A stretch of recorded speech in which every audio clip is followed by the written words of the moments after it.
आज हम बात करने वाले हैं यस बैंक के क्रेडिट कार्ड के स्टेटमेंट को हम कैसे समझें, कितने पॉइंट होते हैं, क्या क्या चीज़ हमें उस क्रेडिट कार्ड में देखनी होती हैं, कैसे हम उस क्रेडिट कार्ड के जो एडिशनल एक्सपेंसेस जो हमारे ऐड होके आए हैं उनको हम कैसे पहचानें, कितना जीएसटी लगा है, क्या हमने एक्सपेंसेस जो किए हैं वो मैच हो रहे हैं या नहीं हो रहे हैं, वो सारी बातें हम अपने स्टेटमेंट में कैसे चेक करें। एक पीडीएफ फाइल जो मैं डाउनलोड करके लेके आया हूँ, मतलब प्रिंट आउट निकलवा के लेके आया हूँ डाउनलोड करके, वो मैं आपको अपना जो क्रेडिट कार्ड का जो स्टेटमेंट है वो बताऊंगा और सारे एक एक पॉइंट उसमें कवर करके बताऊंगा कि उसमें आपकी लिमिट कितनी बाकी है, कहाँ हमें कौन सा ड्यू डेट है, कौन सा हमारा स्टेटमेंट डेट है, कितना हमने एक्सपेंसेस किया है, कितने हमारे रिवार्ड पॉइंट मिले हैं, कितनी अवेलेबल लिमिट है, कितनी कैश लिमिट है, वो सारी हम एक क्रेडिट कार्ड में हम कैसे चेक करें और एक एक पॉइंट हमें क्या क्या हमारे क्रेडिट कार्ड के जो स्टेटमेंट है उसमें चेक करना चाहिए, वो सारी पॉइंट मैं इस वीडियो में आपको कवर करके बताऊंगा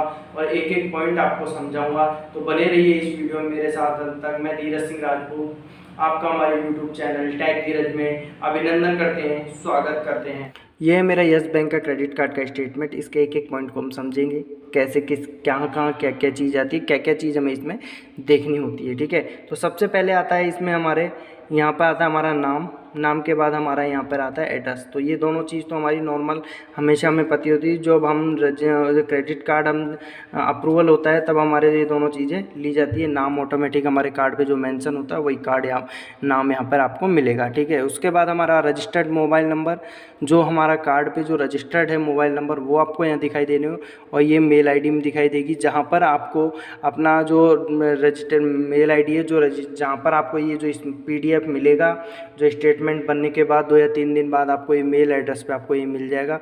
तो वो ये रजिस्टर्ड मेल आईडी है। ये हमारा कार्ड नंबर है जो कि हमें फिजिकली रूप से प्लास्टिक कार्ड के रूप में मिलता है।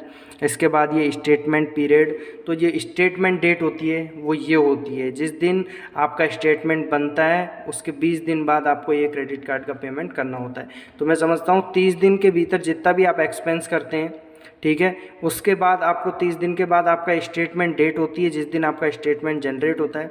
फिर 20 दिन का टाइम मिलता है और 20 दिन के बाद आपकी ड्यू डेट होती है जिस दिन आपको उस क्रेडिट कार्ड का जो 30 दिन के बीच में आपने जो खर्चा किया था उसका पेमेंट करना होता है। तो ये 30-20 मिला के 50 दिन का टाइम देती है बैंक। तो इसमें आप देखते हैं 30 दिन के ही टाइम आपको मिलता है एक्चुअल में, चाहे आप 1 तारीख को एक्सपेंस करो या 30 तारीख को, सारा एक साथ मिलके आपको 20 दिन के भीतर आपको देना होता है। तो टोटल मिला के कहने का मतलब है जब स्टेटमेंट आपका बनता है तभी उस पर एक्सपेंसेज करो। ठीक है, तो उससे आपको पूरा 30 दिन का टाइम मिल जाएगा उस एक्सपेंसेज के लिए। चलते हैं नेक्स्ट पॉइंट पे। ये स्टेटमेंट डेट हो गई जो मैं आपको बता रहा था, और टोटल अमाउंट ड्यू, जो मेरा जो टोटल अमाउंट जितना मैंने एक्सपेंसेस किया था तो उसका टोटल अमाउंट ड्यू है, जितना मैं टोटल करूँगा उसका। ठीक है, मिनिमम ड्यू, एक जो मिनिमम राशि होती है जिसको अपन पे करके अपना सिविल स्कोर बचा सकते हैं और आपको जो एक्स्ट्रा चार्ज लगता है वो कम हो जाता है। इसके अलावा कुछ नहीं है, ये मिनिमम ड्यू ये चीज़ होती है। ठीक है, इसके बाद ये जो ड्यू डेट है, जो ये पेमेंट हमारा ये टोटल अमाउंट का जो पेमेंट है आपको इस 3 दिन मतलब जो 20 दिन का अंतराल के बाद जो ड्यू डेट आती है वो उस दिन आपको इसका क्रेडिट कार्ड का जो पेमेंट करना है। मुझे 116 रुपये का पेमेंट ये 3/6/2021 से पहले आपको करना है। ठीक है, अब चलते हैं हम नेक्स्ट टॉपिक पे। ये मेरी कार्ड की टोटल लिमिट है, जो मेरी टोटल लिमिट है।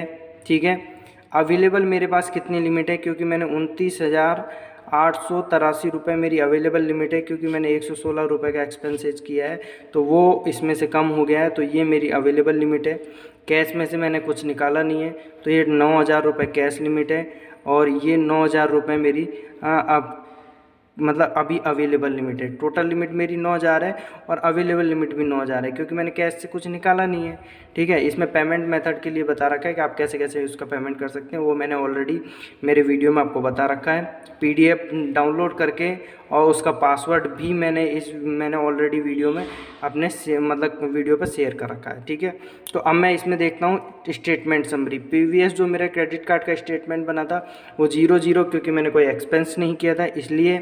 और करेंट जो स्टेटमेंट में मेरा जो अभी मैंने खर्चा किया था, परचेजिंग की थी 32,54 रुपये 1 पैसे के मैंने एक्सपेंस खर्चा किया था।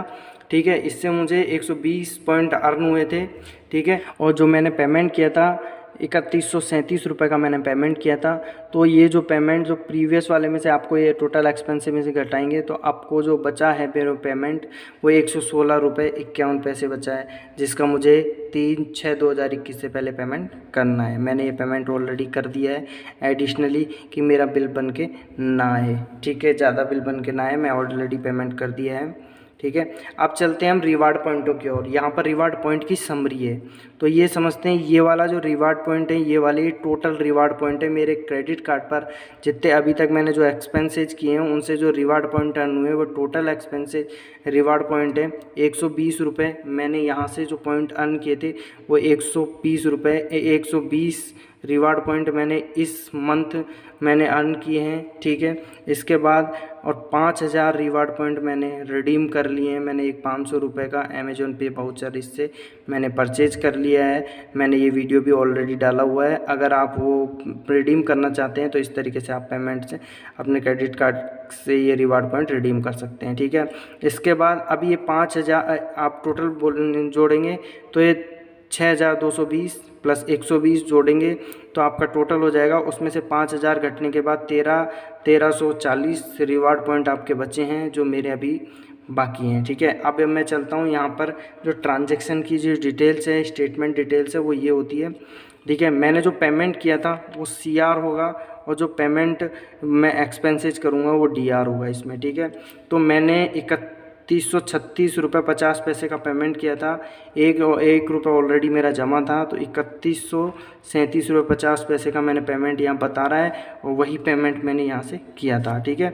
1 रुपये का पेमेंट मैंने एक क्रेडिट से किया था। पेमेंट जब मैंने क्रेडिट कार्ड उसमें ऐड किया था तो 1 रुपये का पेमेंट ऑलरेडी डन जमा होता है क्रेडिट कार्ड के लिए, ठीक है, जब कार्ड ऐड करते हैं क्रेडिट में, तो ठीक है। ये वाला जो पेमेंट है मैंने आपको दिखा दिया है, ठीक है।